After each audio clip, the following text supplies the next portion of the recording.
এই লাউ বাগানের সাথে এখানে আলের মধ্যে কিছু শিমও লাগানো হয়েছে। কিছু শিম, এগুলো দেশি শিম সবগুলো, অবশ্য এগুলো সবগুলোই দেশি। হালকা একটু লালচে বর্ণের, খুব সুন্দর। এগুলো ফুল এসছে এই কিছুদিন আগে, ফুল আসলো দেশি, সেজন্য একটু পরে এগুলো ফুল আসছে। অবশ্য হাইব্রিডগুলো তো অনেক আগে চলে আসে। এই যে এগুলো অবশ্য পরে লাগাইছি যে শিম, এগুলো এখনো পোক্ত হয় নাই। এটা আরও প্রায় সপ্তাহ দুয়েক পর এগুলো লাগবে। যদিও সবগুলোরই ফুল এসছে, কিছু কিছু অলরেডি শিম হয়ে গেছে। সবগুলোতে ফুল আসছে দেখেন।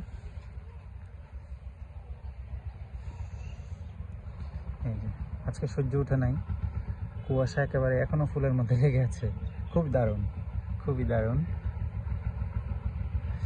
সবগুলোতে ফুল আসছে, সবগুলোতে ফুল আসছে। এই যে দেখেন কত চমৎকার। এখানে অবশ্য এগুলো ধরেই আছে একেবারে এক থোকা পুরোটা, চমৎকার। এগুলো ফুল।